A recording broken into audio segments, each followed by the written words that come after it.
आप सभी साथियों का स्वागत है आज के हमारे इस नए वीडियो में। दोस्त मेरे, आज हम पढ़ने वाले हैं विद्युत धारा के बारे में और ये हमारी दूसरी पार्ट की वीडियो है।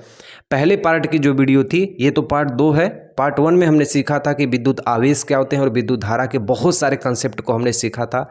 तो पहले जाके वो वीडियो देख के आना दोस्त मेरे, फिर आपको ये सारी चीज़ें समझ में आएंगी। आज की जो क्लास होगी वो सारा चीज़ बताया जाएगा कि विद्युत किस तरह से तारों में प्रवाहित होती है और किस तरह से विद्युत धारा उच्च विभव से निम्न विभव में जाती है। ये सारे कंसेप्ट को हम समझने वाले हैं। ठीक है, कोई दिक्कत कोई परेशानी नहीं है भैया।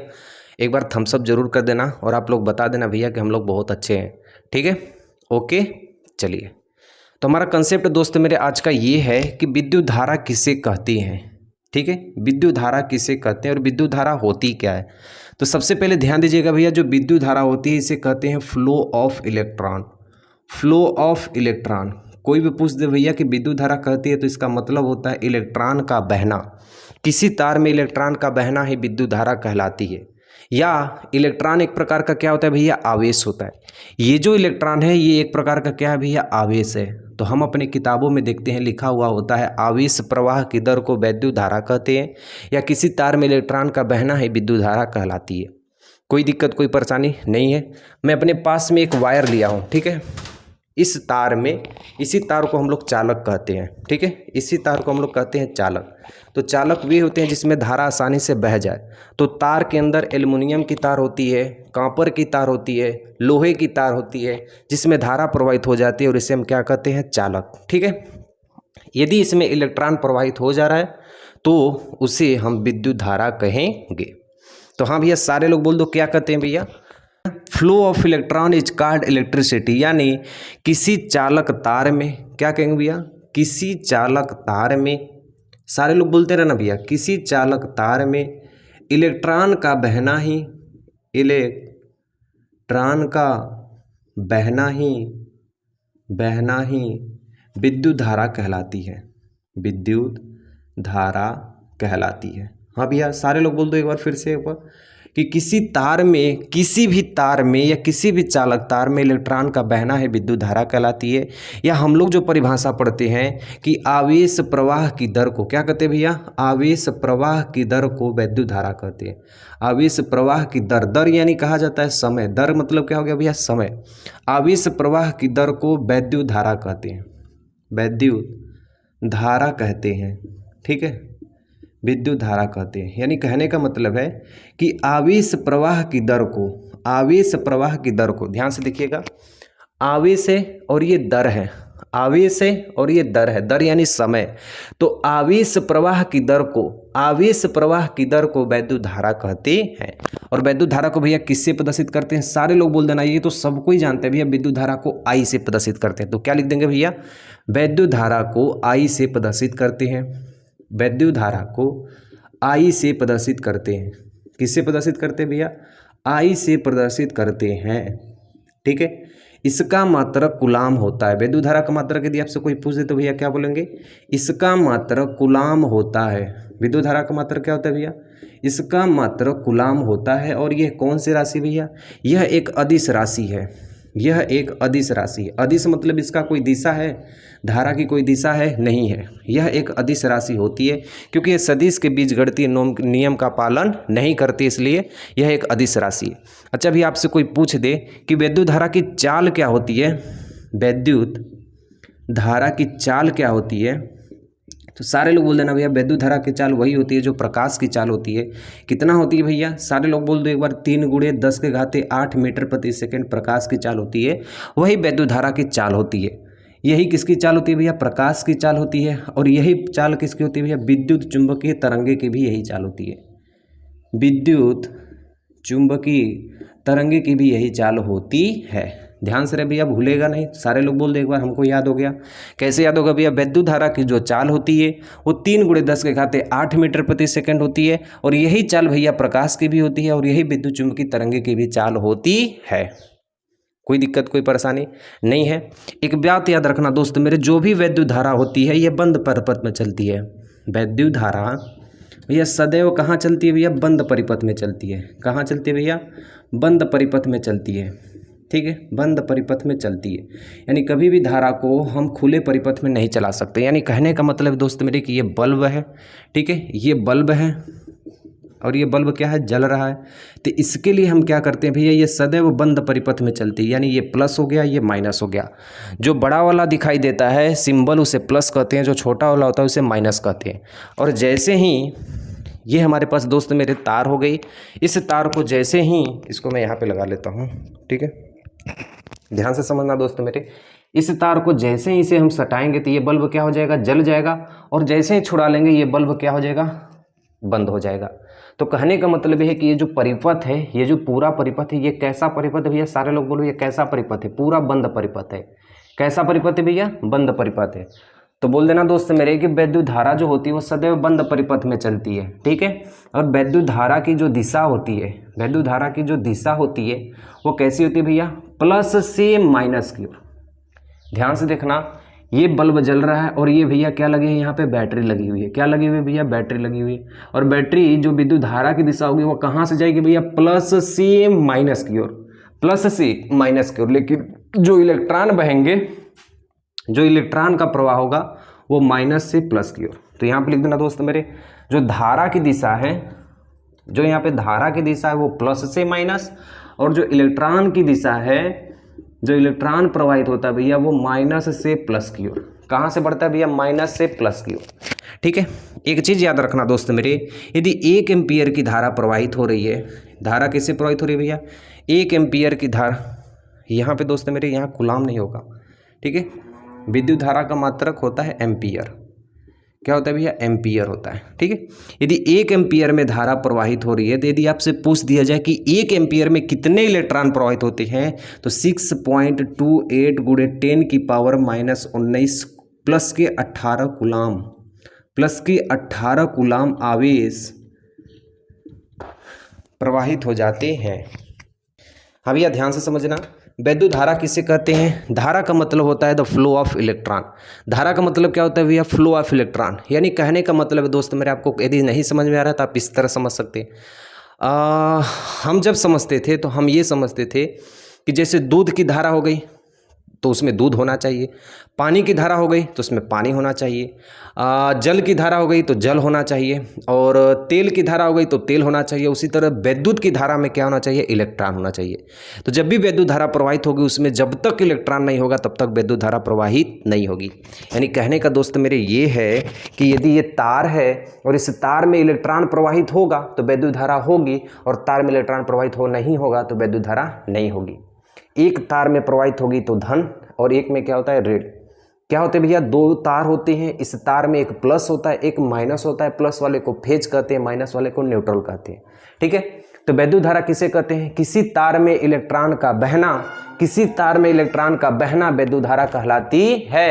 या हम कह सकते हैं कि आवेश प्रवाह की दर को वैद्युत धारा कहते हैं। इसे आई से प्रदर्शित करते हैं, इसका मात्रक एम्पीयर होता है, और इसका मात्रक एम्पीयर होता है, और यह अदिश राशि है क्योंकि यह सदिश बीजगणितीय नियम का पालन नहीं करती है।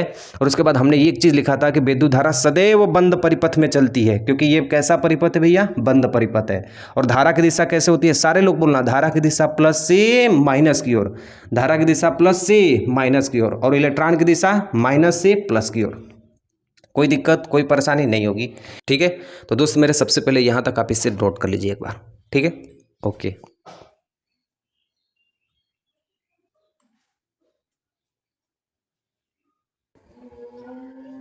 ठीक है, यहाँ तक हो गया। अब इसके बाद देखना दोस्त मेरे, जो आगे का कंसेप्ट है कि भैया यदि किसी चालक तार में t सेकेंड में q आवेश प्रवाहित हो तो धारा का फार्मूला होता है I बराबर Q/T। यदि किसी चालक में, ये मान लो दोस्त मेरे, ये क्या है, एक चालक बना हुआ है। चालक यानी ये तार हो सकता है, ठीक है। और ये तार किस चीज़ का हो सकता है भैया, या तो ये सोना का हो सकता है, या तो ये चांदी का हो सकता है, या तो ये एल्युमिनियम का हो सकता है। एल्युमिनियम से पहले कॉपर का अच्छा होता है, तो या तो ये कॉपर का हो सकता है, या तो एल्युमिनियम का हो सकता है, या तो लोहा का हो सकता है। तो हाँ भैया, तार कितने प्रकार के हो सकते हैं? तार कई प्रकार के हो सकते हैं भैया। किसका? सोना का भी हो सकता है, चांदी का भी हो सकता है, कॉपर का भी हो सकता है, एल्युमिनियम का भी हो सकता है और लोहा का भी तार हो सकता है। लेकिन आपसे पूछा जाए भैया सबसे ज़्यादा चालकता किस में होगी, तो वो सोना में होगी, ठीक है। और सबसे कम चालकता किस में होगी भैया? वो लोहा में होगी। तो इसलिए हम तो घर में सोना का तो तार लगाते नहीं हैं, लेकिन किसका तार लगाते भैया? चांदी का भी तार नहीं लगाते, क्योंकि चांदी भी बहुत महंगी होती है। इसलिए हम जो घरों के वायरिंग होती है उसमें कॉपर का तार लगाते हैं। किसका तार लगाते हैं भैया? कॉपर और एल्युमिनियम का लगाते हैं, ठीक है। तो भैया क्या कहनी है कि सोना का चालकता सबसे ज़्यादा होती है और लोहा की चालकता सबसे कम होती है। अब ध्यान से देखना दोस्त मेरे, आवेश प्रवाह की दर को वैद्युत धारा कहते हैं। यानी वैद्युत धारा का एक फार्मूला निकला भैया, क्या कहेंगे? वैद्युत धारा का एक फार्मूला निकला और ये हो सकता है भैया आवेश बटा के समय। वैद्युत धारा भैया क्या हो गया? आवेश बटा के समय। तो यहाँ से वैद्युत धारा का एक और मात्रक निकल सकता है, वो मात्रक है भैया आवेश का मात्रक होता है कूलाम। आवेश का मात्रक सारे लोग बोल देना भैया क्या होते हैं? कूलाम। और समय का मात्रक होता है सेकेंड। समय का मात्रक होता है सेकेंड। तो या तो वैद्युत धारा का मात्रक कूलाम प्रति सेकेंड हो सकता है, या एम्पियर इसी को कहती है, या एम्पियर होता है। तो वैद्युत धारा के टोटल कितने मात्रक हो गए? 2 मात्रक, एक एम्पियर और एक कूलाम प्रति सेकेंड, ठीक है। सबसे पहले मैं आपको एक चीज़ बताना चाहता हूँ, ठीक है, इसको बड़ा ध्यान से देखिएगा। ये हमारे पास कितनी वायर है? 2 वायर हैं, ठीक है। इसमें एक धन है और एक माइनस है, ठीक है। और यदि हमारे घर में सिंगल फेस की लाइन आई है, यानी एक फेस है और एक घर में अर्थिंग है, तो एक तार को यदि हम छुए नीचे स्लीपर पहन के, तो हमारे शरीर के अंदर करंट प्रवाहित नहीं होगी। दोस्तों मैं रियल की बात बोल रहा हूँ। यदि एक स्लीपर पहन के यदि हमारे घर में सिंगल फेस की लाइन आई है, तो हम इसको पकड़ सकते हैं सिर्फ एक को, या इसको छोड़ना पड़ेगा तो इसको पकड़ना पड़ेगा, तो हमारे शरीर के अंदर करंट प्रवाहित नहीं होगी। या तो फेज को पकड़ ले या तो न्यूट्रल को पकड़ ले। लेकिन हम लोग क्या करते हैं दोस्त मेरे, कि हम लोग स्लीपर पहने नहीं हुए होते हैं और जैसे ही इसे टच करते हैं ये प्लस और हम हो जाते हैं माइनस, इसलिए शरीर में करंट प्रवाहित हो जाती है। तो इसके लिए सबसे पहले ध्यान से देखना है दोस्त मेरे, इसको यदि आप यूज करना चाहते हैं या आप इसे ट्राई करना चाहते हैं तो कोई इसमें रिस्क नहीं है। पहले ध्यान से देखना दोस्त मेरे, आपके घर में सिंगल फेस होना चाहिए। कौन सा फेस होना चाहिए भैया? सिंगल फेस होना चाहिए। आपके घर में जो धारा होनी चाहिए वो मैक्सिमम 220 वोल्ट से 240 वोल्ट के बीच में होनी चाहिए। जो धारा की फ्रिक्वेंसी होनी चाहिए वो 50 हर्ट्ज के बीच में होनी चाहिए, ठीक है। और जो धारा का मान होना चाहिए वो 5 एम्पियर से 15 एम्पियर के बीच में होना चाहिए। यदि इतना चीज़ है, और वो करंट कैसा होना चाहिए? एसी करंट होना चाहिए, डीसी यानी जनरेटर का करंट नहीं होना चाहिए। और आपके पास स्लीपर आप कुचालक अवस्था में होना चाहिए। आपको कौन सी अवस्था में होना चाहिए भैया? कुचालक अवस्था में। कुचालक किसे कहते हैं? जिससे विद्युत धारा का प्रवाह न हो। यानी आप किसी लकड़ी पे खड़े हो सकते हैं, आप किसी स्लीपर पे खड़े हो सकते हैं, तब आप ये रूप अपनाएंगे तो आपको करंट प्रवाहित नहीं होगी। बेतोड़ होकर आप दोस्त मेरे एक फेस को पकड़ सकते हैं। कब? जब आप स्लीपर पहने हुए तब। तो दोस्त मेरे हम लोग देखते हैं कि जो लाइन मैन आते हैं तो वो 2 तार होता है, उसमें एक तार को आसानी से पूर देते हैं। ध्यान रहे दोस्त मेरे, जब भी आपके घर में डबल फेस की लाइन आई है तब आप इसे यूज मत करिएगा। आपके घर में सिंगल फेस होना चाहिए और अर्थिंग होना चाहिए, तब आप ऐसा काम कर सकते हैं, तो आपके शरीर के अंदर करंट प्रवाहित नहीं होगी। कब? जब आपके पास घर में सिंगल फेस होना चाहिए और धारा की जो विभव होना चाहिए वो 220 वोल्ट से लेकर 240 वोल्ट होना चाहिए, और उसकी फ्रिक्वेंसी होनी चाहिए 50 हर्ट्ज, और उसमें जो धारा का मान होना चाहिए वो 5 एम्पियर से 15 एम्पियर के बीच में होना चाहिए, और जो करंट होना चाहिए वो एसी करंट होना चाहिए। और आप किस अवस्था में होंगे? कुचालक। तब आपके सामने 2 तार होगा, इस तार को एक तार को टच करेंगे तो आपको कोई भी करंट शरीर में प्रवाहित नहीं होगी। कोई दिक्कत कोई परेशानी नहीं है। अब अपने कंसेप्ट पे आते हैं। तो भैया विद्युत धारा में हमने एक चीज़ सीखा था कि यदि टी सेकेंड में क्यू आवेश प्रवाहित हो तो वही हमारी विद्युत धारा कहलाती है, या आवेश प्रवाह की दर को विद्युत धारा कहते हैं। आपको कुछ महत्वपूर्ण इकाइयाँ लिखवा देता हूँ दोस्त मेरे, ये बहुत ज़्यादा इंपॉर्टेंट है इसे समझने के लिए कि ये महत्वपूर्ण इकाइयाँ क्या होती है। जैसे ध्यान से देखना, हम लोग पढ़े थे कि milli centi deci, deca hecto kilo. हमने ये चीज़ें अभी तक सीखा है, यहीं तक सीखा है, लेकिन अब हमें सीखना है कि इसके ऊपर भी कुछ होते हैं, इसके नीचे भी कुछ होते हैं, ठीक है। यदि आपसे पूछ दिया जाए कि 1 डेसी में कितना होते हैं, तो भैया सारे लोग बोल देना 10 की पावर -1 होता है। 1 सेंटी में कितना होता है, 10 की पावर -2 होता है। 1 मिली में कितना होता है, 10 की पावर -3 होता है। उसके बाद आता है भैया माइक्रो। क्या होता है भैया, माइक्रो। और 1 माइक्रो में कितना होता है भैया, 10 की पावर -6। कितना होता है भैया, 10 की पावर -6। उसके बाद आता है भैया नैनो, और नैनो में कितना होता है, 9 से 9, तो 10 की पावर -9। उसके बाद आता है भैया पीको। पीको में कितना होता है भैया, सारे लोग बोल देना 10 की पावर -12। उसके बाद आता है फेम्टो। तो बाकी ज़्यादा की ज़रूरत नहीं जाना है, फेम्टो, एटो, इसके बाद भी बहुत सारी चीज़ें, लेकिन हमें जहाँ तक सीखना है वो है पीको तक, इसके बाद नहीं सीखना है। ठीक है, इसको मैं इरेज कर देता हूँ और ध्यान से देखना। भैया डेका में सबको पता है कि 10 की पावर प्लस का 1 घात होता है। हेक्टो में 10 की पावर प्लस का 2 घात होता है।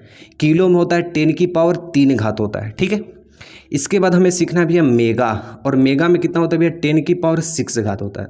उसके बाद हमें सीखना है भैया गीगा। गीगावाट हमने अभी आगे सुनने को हमें मिलेगा। ठीक है, तो 10 की पावर 9 होते हैं। ठीक है, उसके बाद होता है भैया टेरा, और टेरा में कितने होते हैं भैया, 10 की पावर -12 होते हैं। टेरा में कितने होते हैं भैया, 10 की पावर 12।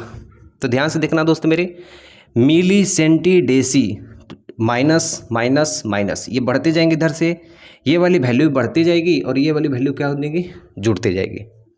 ठीक है, कोई दिक्कत कोई परेशानी नहीं है।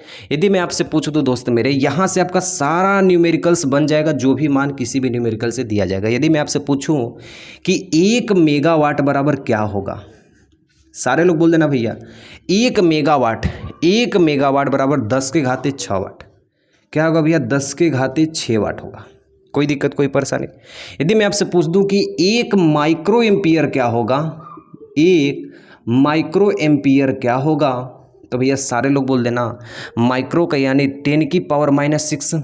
क्या होगा भैया, 10 की -6, और इसकी राशि क्या है, एम्पियर, तो यहाँ भी लिख देंगे एम्पियर।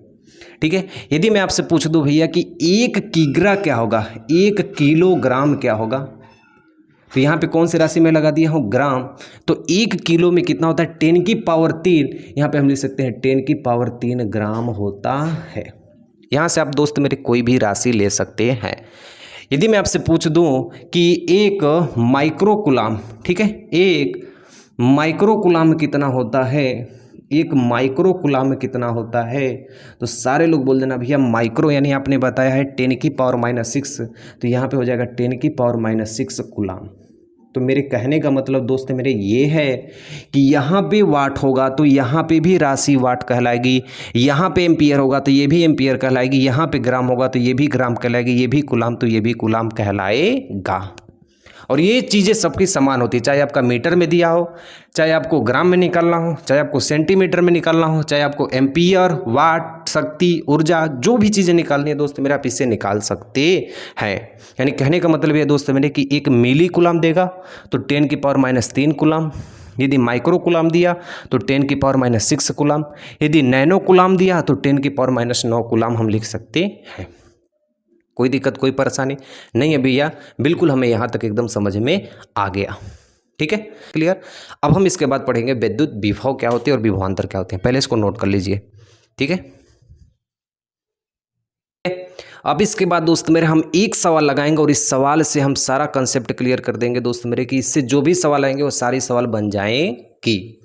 यानी कहने का मतलब ये है दोस्त मेरे कि I बराबर फार्मूला होता है Q/T, और Q क्या होता है, आवेश, और T क्या होता है, समय, और I क्या होती है भैया, धारा। I क्या होती है, धारा। तो इस 3 में से कोई 2 मान यदि हमको मिल जाए तो हम तीसरा मान निकाल सकते हैं। कैसे, क्वेश्चन में दिया यदि किसी चालक तार में प्रवाहित होने वाली धारा 2 एम्पियर, तो धारा का मान कितना दिया है भैया, 2 एम्पियर, तो यहाँ पे लिख देंगे विद्युत धारा। चालक तार में प्रवाहित होने वाली विद्युत धारा कितना दिया भैया, सारे लोग बोल दो एक बार, 2 एम्पियर दिया है। और आवेश 4 कुलाम हो तो आवेश का मान कितना दिया भैया, 4 कुलाम दिया है, तो हम यहाँ पे लिख देंगे आवेश Q बराबर कितना दिया है, 4 कुलाम। कितना दिया भैया, 4 कुलाम। हमें क्वेश्चन में पूछ रहा है प्रवाह समय का मान क्या होगा, आवेश प्रवाह का समय का मान, यानी हमें किसका मान पूछ रहा है, समय का मान। और समय का मान यानी समय को हम लोग किससे प्रदर्शित करते हैं भैया, T से। समय को किससे प्रदर्शित करते हैं, टी से। तो मैंने आपसे कहा है दोस्त मेरे कि यदि ये वैल्यू दिया है, इसमें से कोई दो का मान दिया तो हम तीसरा मान निकाल सकते हैं, निकाल सकते हैं ना। तो यदि हमको टी की वैल्यू चाहिए तो हम टी को इधर भेज देंगे और आई को यहाँ पे भेज देंगे। तो यहाँ से हमें टी की वैल्यू चाहिए तो हम लिख देंगे क्यू अपान आई। तो टी बराबर क्यू का मान कितना है भैया, 4 है, और आई का मान कितना भैया, 2 है। 2 से 4 को हम काट देंगे तो टी का मान कितना आएगा, 2 सेकेंड। यानी उस चालक तार में 2 सेकेंड में जो धारा प्रवाहित होगी वो 2 एम्पियर धारा प्रवाहित होगी और आवेश कितना उत्पन्न होगा, 4 कूलाम उत्पन्न होगा। सबसे पहले मैं आपको एक चीज़ बताना चाहता हूँ कि ये चीज़ क्या हो गई, एक चालक तार हो गया। क्या हो गया भैया, इसका क्या नाम है, मैं यहाँ पे लिख देता हूँ चालक। चालक किसे कहते हैं, जिसमें धारा आसानी से प्रवाहित हो जाए, धारा आसानी से बह जाए, आसानी से प्रवाहित हो जाए। चालक किसे कहते हैं, जिसमें धारा आसानी से प्रवाहित हो जाए। अर्धचालक किसे कहते हैं, जिसमें धारा गर्म करने पर, उस चालक को गर्म करने पर ही धारा आसानी से प्रवाहित होगी। और कुचालक किसे कहते हैं, जिसमें धारा प्रवाहित ना हो। तो भैया ये क्या है, चालक है, और इसमें क्या होते हैं, इलेक्ट्रॉन। चालक में क्या होते हैं भैया, इलेक्ट्रॉन होते हैं। क्या होते हैं भैया, इलेक्ट्रॉन होते हैं। इस इलेक्ट्रॉन को जो बढ़ाने की कोशिश करता है, इस इलेक्ट्रॉन को जो बढ़ाने की कोशिश करता है उसे हम लोग कहते हैं विभव। क्या कहते हैं भैया, विभव कहते हैं। इस इलेक्ट्रॉन को जो रोकने का काम करता है उसे हम कहते हैं प्रतिरोध। क्या कहते हैं भैया, प्रतिरोध। तो इलेक्ट्रॉन का मतलब हो गया धारा, इलेक्ट्रॉन का मतलब हो गया भैया क्या चीज़, धारा। तो कह सकते हैं कि जो धारा को बढ़ाने का कोशिश करे उसे हम कहते हैं विभव, और जो धारा का रोकने का कोशिश करे या धारा प्रवाह को रोकने की कोशिश करे उसे हम कहते हैं प्रतिरोध। तो कभी भी आपको कंसेप्ट में दिक्कत नहीं होना चाहिए दोस्त मेरे। किसी धारा को बढ़ाने की जो कोशिश करता है उसे हम कहते हैं विभव, और विद्युत धारा के प्रवाह के मार्गों को रोकने की जो कोशिश करता है उसे हम कहते हैं प्रतिरोध। विद्युत धारा के प्रवाह के मार्गों को जो बढ़ाने की कोशिश करता है उसे हम कहते हैं विभव, और जहाँ धारा के प्रवाह को जो रोकने की कोशिश करता है उसे हम कहते हैं प्रतिरोध। और इस प्रतिरोध को हम लोग कहते हैं रेजिस्टेंस। इस प्रतिरोध को हम क्या कहते हैं, रेजिस्टेंस। और इसे हम कहते हैं पोटेंशियल, POTENTIAL।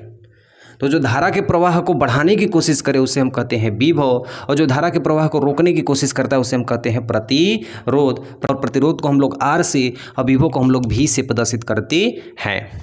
लेकिन दोस्तों मेरे एक चीज़ हम ध्यान से देखना, हम लोग अपने घर पे कहते हैं कि बैटरी चार्ज है। हमारी मोबाइल यदि फुल चार्ज हो जाती है तो हम कहते हैं मोबाइल चार्जड है, और डिस्चार्ज रहती है तो हमारी मोबाइल कहते हैं डिस्चार्ज है। तो इसमें 2 फर्क होते हैं दोस्त मेरे, ठीक है। यदि चार्ज रहेगी तो उसमें इलेक्ट्रॉन की संख्या ज़्यादा होगी, उसमें आवेश ज़्यादा होंगे। तो वो कहने का मतलब है कि उसमें इलेक्ट्रॉन ज़्यादा होते हैं। चार्जड, ये क्या है भैया, चार्जड है, चार्जड है। और ये क्या है, डिस्चार्ज है, मतलब इसमें इलेक्ट्रॉन कम हो गए, इसमें इलेक्ट्रॉन क्या हो गए, कम हो गए। तो हम लोग कहते हैं कि मोबाइल डिस्चार्जड हो गई है, मोबाइल क्या हो गई, डिस्चार्ज हो गई। तो चार्जड का मतलब है कि उसमें इलेक्ट्रॉन पूरी तरीके से भर गए हैं, और डिस्चार्ज का मतलब है कि इसमें इलेक्ट्रॉन पूरी तरीके से घट गए हैं। इसमें इलेक्ट्रॉन पूरी तरह से क्या हो गए, घट गए। तो हमने क्या सीखा है दोस्त मेरे कि जो बैटरी होती है उससे हम क्या करते हैं, मोबाइल को जब चार्ज करते हैं तो उसमें एक चीज़ हम देखते हैं कि जो इलेक्ट्रॉन होते हैं वो उच्च विभव से निम्न विभव की ओर जाने लगते हैं। यानी कहने का मतलब ये है दोस्त मेरे, ये यदि ऐसे इसका रास्ता खोल दिया जाए तो ये क्या होंगे, इलेक्ट्रॉन आसानी से उच्च विभव से निम्न विभव की ओर बहने लगते हैं, करते भी हैं। तो कहने का मतलब है कि इसमें इलेक्ट्रॉन प्रवाहित हो रहे हैं, यानी धारा भी प्रवाहित हो रही है। तो इसी धारा को प्रवाहित करने में जो कार्य होता है इसी को हम कहते हैं भैया विभवांतर। क्या कहते हैं भैया, विभवांतर। या कह सकते हैं कि उच्च विभव से निम्न विभव में, उच्च विभव से निम्न विभव में जो धारा का प्रवाह होता है उसे हम कहते हैं विभवांतर। या विभव में अंतर के कारण जो धारा का प्रवाह होता है उसे हम कहते हैं विभवांतर। या ये भी कह सकते हैं कि एक बिंदु से दूसरे बिंदु तक, एक बिंदु से दूसरे बिंदु तक एकांक धनावेश को ले जाने में किए गए कार्य को हम लोग कहते हैं विभवांतर। और विभवांतर को हम लोग V से प्रदर्शित करते हैं, और V बराबर W/Q, और इसका मात्रक वोल्ट होता है। विभवांतर का मात्रक क्या होता है भैया, वोल्ट होता है। सारे लोग बोलते हैं एक बार भैया, विभवांतर का मात्रक क्या होता है, वोल्ट होता है। ठीक है, तो सबसे पहले हमें क्या हेडिंग डालेंगे, विभवांतर का। ठीक है, पहला हेडिंग क्या डालेंगे, विभवांतर। और विभवांतर किसे कहते हैं भैया, इलेक्ट्रिक पोटेंशियल। विभवांतर किसे कहते हैं भैया, इलेक्ट्रिक पोटेंशियल को। ठीक है, क्या कर सकते हैं भैया, इसको ध्यान से देखना। पहले मैं इसे इरेज कर देता हूं। ठीक है, देखिए तो विभवांतर किससे कहते हैं भैया? सारे लोग एक बार बोलो। एकांक धनावेश को क्या कहेंगे भैया? एकांक धनावेश को, एकांक धनावेश को किसी विद्युत परिपथ में क्या कहेंगे भैया? किसी विद्युत परिपथ में, किसी विद्युत परिपथ में एक बिंदु से दूसरे बिंदु तक, एक बिंदु से दूसरे बिंदु तक, एक बिंदु से दूसरे बिंदु तक ले जाने में किया गया कार्य, यह क्या कहेंगे? ले जाने में किया गया कार्य विद्युत विभवांतर कहलाता है। विद्युत विभवांतर कहलाता है। क्या कहेंगे भैया?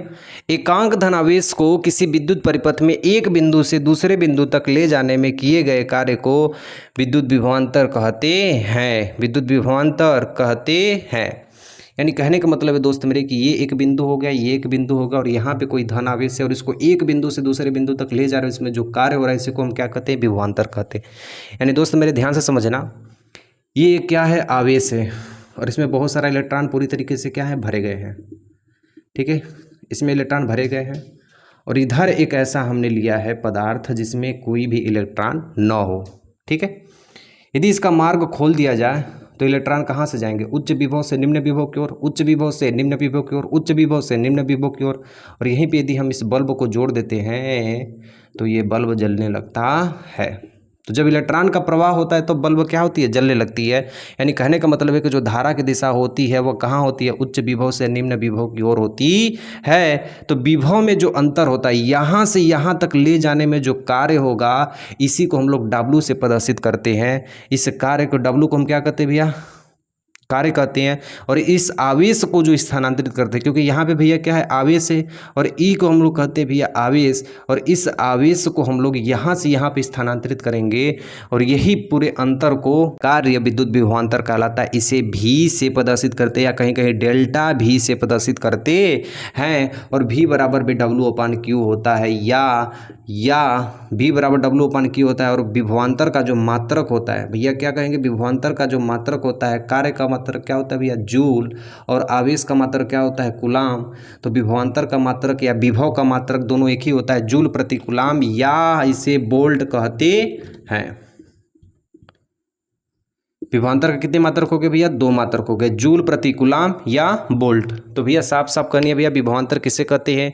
एक बिंदु से दूसरे बिंदु तक ले जाने में किया गया कार्य। किसी एकांक विद्युत परिपथ में एकांक आवेश को एक बिंदु से दूसरे बिंदु तक ले जाने में किया गया कार्य विद्युत विभवांतर कहलाता है। इसे डेल्टा भी से प्रदर्शित करते हैं और यह एक अदिश राशि है और इसका मात्रक जूल प्रति कूलाम या वोल्ट होता है। और यही ध्यान से देखिएगा भैया, एक होता है विभव, एक होते क्या भैया? विभव। विभव को हम लोग कहते हैं पोटेंशियल। विभव को हम लोग क्या कहते हैं भैया? पोटेंशियल। विभव क्या होता है दोस्त मेरे कि ये एक बिंदु हो गया, एकांक धनावेश को क्या कहेंगे भैया? एकांक धनावेश को ये विद्युत क्षेत्र हो गया। ये इसका कौन सा क्षेत्र हो गया? विद्युत क्षेत्र। विद्युत क्षेत्र किसे कहते हैं भैया? ध्यान से देखिएगा, कुत्ता का वह क्षेत्र जहाँ तक कुत्ता भौंक सकता है उसे हम कहते हैं कुत्ता क्षेत्र। सुने हैं कुत्ता यदि हम अपने गांव हम देखेंगे तो क्या होते हैं भैया? उसका अधिकार होता है कि इस एरिया में हम रहेंगे तो यहाँ पे हम भौंक सकते हैं। किसी दूसरे एरिया में कुत्ता चला जाता है तो वो भौंकता नहीं है। ठीक है, तो कुत्ता का वह क्षेत्र जहाँ तक उसका अधिकार होता है तो उसको कहते हैं कुत्ता क्षेत्र। उसी तरह जहाँ विद्युत का अधिकार होता है, जहाँ तक विद्युत अनुभव कर सकता है उसे हम कहते हैं विद्युत क्षेत्र। विद्युत का वह क्षेत्र जहाँ तक आकर्षण और प्रतिकर्षण कर सकता है उसे हम विद्युत क्षेत्र कहते हैं। तो किसी भी विद्युत क्षेत्र में यदि कोई एकांक धनावेश आ रहा है, एकांक धनावेश का भैया मतलब समझ लेना क्या? +Q आवेश आ रहा है। अब कहाँ से आ रहा है भैया? या तो अनंत से आ रहा है, या तो अनंत से आ रहा है, या कई दूर से, दोनों चीज हम लिख सकते हैं। एकांक धनावेश को अनंत से या बहुत दूर से किसी विद्युत क्षेत्र में लाने में किया गया कार्य को हम विभव कहते हैं। अब विभव का भी मात्रक होता है V = W/Q। विभव का भी फार्मूला क्या होता है? V = W/Q या जूल प्रति कूलाम या वोल्ट होता है। तो भैया सारे लोग एक बार साथ में बोलना, विभवांतर किसे कहते हैं? एक बिंदु से दूसरे बिंदु तक ले जाने में किया गया कार्य को हम विद्युत विभवांतर कहते हैं। और एकांक धनावेश को किसी विद्युत क्षेत्र में लाने में किए गए कार्य को विद्युत विभव कहते हैं। ठीक है, यहाँ तक हो गया। तो एक क्वेश्चन दोस्त मेरे एक न्यूमेरिकल के तौर पर मैं आपको देना चाहता हूँ, और सबसे पहले वो आप लगाएंगे, उसके बाद ही मैं आपको लगाऊंगा। ठीक है, देखना ध्यान से। ठीक है, मेरा आपसे ये क्वेश्चन है दोस्त मेरे कि यहाँ पे क्वेश्चन है जो बहुत बार एग्जाम में भी पूछा गया है। यदि एक इलेक्ट्रॉन को अनंत से किसी विद्युत क्षेत्र में लाने में किया गया कार्य 24 जूल JOUL जूल हो, तो यदि एक इलेक्ट्रॉन को अनंत से किसी विद्युत क्षेत्र में लाने में किया गया कार्य 24 जूल हो, तो विभव का मान क्या होगा? विभव का मान क्या होगा दोस्तों मेरे? आपको लगाना है, सिर्फ आपको सिंपल सा फार्मूला पे रख के लगाना है। यदि एक इलेक्ट्रॉन को अनंत से किसी विद्युत क्षेत्र में लाने में किया गया कार्य 24 जूल हो, तो विभव का मान क्या होगा? और यही आपको क्या करनी है भैया, बतानी है। ठीक है, देखिए, एक इलेक्ट्रॉन को कहाँ से ला रहे हैं भैया? अनंत से। तो जब अनंत से ला रहे हैं तो हमने एक चीज़ अभी सीखा था कि किसी भी विद्युत क्षेत्र में अनंत से, किसी विद्युत क्षेत्र में अनंत से कोई आवेश को लिया जाता है तो वहाँ पे सदैव हम लोग किसका मान निकालते हैं भैया? विभव का मान निकालते हैं। किसका मान निकालते हैं? विभव का। और विभव का फार्मूला होता है V बराबर W/Q। विभव का फार्मूला क्या होता है भैया? विभव का फार्मूला होता है W/Q। या हम इसे कह सकते हैं कि एकांक धनावेश को अनंत से किसी विद्युत क्षेत्र में लाने में किया गया कार्य विद्युत विभव कहते हैं। तो भैया क्या दिया है? एक इलेक्ट्रॉन को, तो आवेश का मान कितना हो गया? सारे लोग बोल देना भैया, आवेश का मान हो गया एक इलेक्ट्रॉन। विद्युत क्षेत्र में लाने में किया गया कार्य कितना है? 24 जूल है। तो सारे लोग बोल देना भैया, कार्य कितना है? W का मान कितना दिया है? 24 जूल दिया है। कार्य का मान कितना दिया? 24 जूल। हमसे पूछा क्या जा रहा है? विभव का मान क्या होगा? पूछा क्या जा रहा है भैया? विभव का मान। और विभव को किससे प्रदर्शित करते हैं? V से। विभव का मान हमसे पूछा जा रहा है। तो हमने अभी सीखा भैया कि विभव बराबर फार्मूला होता है, विभव V बराबर होता है W/Q। तो W का मान कितना है भैया? 24 है। और आवेश का मान कितना है? 1 है। तो विभव का भी मान 24 वोल्ट होगा। विभव का मान कितना होगा? 24 वोल्ट होगा। 24 में 1 का भागा देंगे तो 24 ही आंसर आएगा। इसलिए जो विभव का मान होगा वो 24 वोल्ट होगा। ठीक है, तो यहाँ से एक चीज़ आपको ध्यान देनी है, यदि क्वेश्चन में अनंत से दे दिया तो हम लोग विद्युत विभव का फार्मूला लगाएंगे, और यदि एक बिंदु से दूसरे बिंदु में दे दिया तो हम बड़े वाले मान से छोटे वाले मान को घटा के हम अपने न्यूमेरिकल को लगा सकते हैं। ठीक है, कोई दिक्कत कोई परेशानी नहीं है। इसके बाद हम आगे बढ़ते हैं, पहले इस क्वेश्चन को नोट कर लेना। ठीक है, अब हमें जो चीज़ सीखनी है दोस्त मेरे वो है विद्युत परिपथ। विद्युत परिपथ, तो विद्युत परिपथ किसे कहते हैं? विद्युत धारा के प्रवाह के बंद मार्ग को, विद्युत धारा के प्रवाह के बंद मार्ग को विद्युत परिपथ कहते हैं। विद्युत धारा के प्रवाह के बंद मार्ग को विद्युत परिपथ कहते हैं। और इसे हम सिंपल तरीके से बना सकते हैं दोस्त मेरे। यह एक बैटरी, और बैटरी का बड़ा वाला सिरा प्लस होता है, छोटा वाला सिरा क्या होता है? माइनस होता है। और यहाँ पे एक हम स्विच लगा देते हैं, स्विच के बाद हम एक बल्ब को लगा देते हैं, ये बल्ब है। और यह एक कैसा मार्ग हो गया भैया? सारे लोग बोलना ये बंद मार्ग है। तो विद्युत धारा के प्रवाह के बंद मार्गों को हम विद्युत परिपथ कहते हैं। लेकिन इस विद्युत परिपथ में बहुत सारी चीज़ें जोड़ी जाती हैं और बहुत सारी चीज़ें, चिन्हों का प्रयोग किया जाता है। उस चिन्हों को सबसे पहले समझ लेना दोस्त मेरे। हाँ भैया, सबसे इंपॉर्टेंट होता है पहले हम चिन्हों को समझें। तो इसमें मैं पहले नंबर पर रखता हूँ प्रतिरोध। किसको रखता हूँ भैया? प्रतिरोध। और प्रतिरोध को हम लोग ऐसे प्रदर्शित करते हैं, ये किसका चिन्ह है भैया? प्रतिरोध का। दूसरे नंबर पर भैया हम ये बैटरी का प्रयोग करते हैं, किसका? और बैटरी में सदैव एक प्लस होता है, एक माइनस होता है। बड़े वाले सिरा को प्लस और दूसरे वाले सिरा को माइनस। तीसरे नंबर पे हम यूज करना चाहते हैं भैया सेल को। सेल का मतलब हो गया भैया जो हम टॉर्च देखें कभी, जिसमें 3 ठो पेंसिल जैसी बैटरी होती है, 3 ठो टॉर्च में भर देते हैं और उसके बाद जलने लगती है। तो उसमें जो ढिप्पी निकली होती है उधर प्लस वाला सिरा होता है और पीछे वाला सिरा उसका क्या होता है? माइनस का सिरा होता है। तो कहने का मतलब है कि उस तीनों को इस तरह जोड़ दिया जाता है, एक प्लस का सिरा, एक माइनस का सिरा, एक प्लस का सिरा, एक माइनस का सिरा, एक प्लस का सिरा, एक माइनस का सिरा। इसे कहते हैं विद्युत सेल। क्या कहते हैं भैया? विद्युत सेल कहते हैं। चौथे नंबर पे मैं रखना चाहता हूँ अमीटर को। अमीटर का कार्य होता है विद्युत धारा का माप करना। अमीटर का बात करना भैया विद्युत धारा का माप ज्ञात करना। ठीक है, अमीटर से क्या ज्ञात किया जाता है भैया? विद्युत धारा को मापा जाता है। ठीक है, उसके बाद मैं रखना चाहता हूँ गैल्वेनोमीटर। गैल्वेनोमीटर ये विद्युत धारा का माप नहीं करता है, बल्कि विद्युत धारा का स्थिति का पता चलाता है कि बल्कि विद्युत धारा इस परिपथ में है। तो गैल्वेनोमीटर को जी से प्रदर्शित करते हैं। ठीक है, एक 6वें नंबर पे आपको सीखना है भैया तार क्रॉसिंग। तार क्रॉसिंग मतलब एक के ऊपर एक तार चला गया है। ठीक है, ये आपस में सटे नहीं है, एक है अंदर से गया है, एक बाहर से गया है। ठीक है, और एक होता है तार संधि। एक होता है भैया तार संधि। संधि का मतलब जोड़। तो जब दो तारों को आपस में जोड़ देते हैं उसे हम कहते हैं तार संधि। तो उसे क्या कहते हैं भैया? तार संधि। अब हमें पढ़ना है एक स्विच। क्या पढ़ना है भैया? स्विच। स्विच कैसे होती है?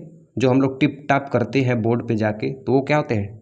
जैसे हम टिप कर देते हैं तो ये दोनों आपस में सर्किट जुड़ जाती है और करंट प्रवाहित होने लगती है। और जब हम कोई टाप कर देते हैं यानी ऑफ कर देते हैं, इधर वाली वैल्यू क्या है? ऑफ। ये वाली वैल्यू क्या है? ऑफ है। और ये वाली वैल्यू क्या है? ऑन। तो इस पर दबा देंगे तो ये दोनों सट जाएंगी और जिससे पूरे परिपथ में करंट प्रवाहित होने लगती है। तो हम लोग बोर्ड में जो ऐसे बोर्ड लगा हुआ होता है और इस बोर्ड में ऐसे, तो इसको दबा देते हैं तो ऑफ हो जाती है और यहाँ से ऑन कर देते हैं तो परिपथ में धारा प्रवाहित होने लगती है। और स्विच के बाद ये खुला स्विच है। स्विच कैसा? ये खुला हुआ है। और एक बंद स्विच होता है, बंद स्विच। ठीक है, बंद स्विच। बंद स्विच कैसे होता है भैया? ऐसे, इसको हम ऐसे डिनोट करते हैं बंद स्विच को। कैसे डिनोट करते हैं भैया? ऐसे। ये बंद है। ठीक है, इसका मतलब आप क्या समझ लेना? बंद है, या इसको ऐसे भी कर सकते हैं, ऐसे खुला हुआ है और यहाँ से इसको हम क्या करते हैं? सटा देते हैं। तो आप इसे समझिएगा कि ये कैसा स्विच है भैया? बंद स्विच है। कैसा स्विच है? बंद स्विच है। ठीक है, यही इंपॉर्टेंट है, इतना ही सिर्फ आपको देखने को मिलेगा आपके सिलेबस में। ठीक है, विद्युत परिपथ। तो हमने आज की क्लासों में दोस्तों मेरे बस विद्युत परिपथ के बारे में सीखा है और इसके बाद जो क्लास आएगी उसमें विद्युत प्रतिरोध के बारे में बताया जाएगा। प्रतिरोधकता, विशिष्ट चालक, विशिष्ट चालकता और ओम का नियम सब उसी में ले भी देंगे हम लोग। और पूरी क्लास दोस्त मेरे सारे लोग एकदम मन से देखना ताकि सारा कंसेप्ट दोस्त मेरे क्या हो? एकदम क्लियर हो। ठीक, कोई दिक्कत कोई परेशानी नहीं है। मिलता हूँ नेक्स्ट वीडियो में, तब तक के लिए जय हिंद।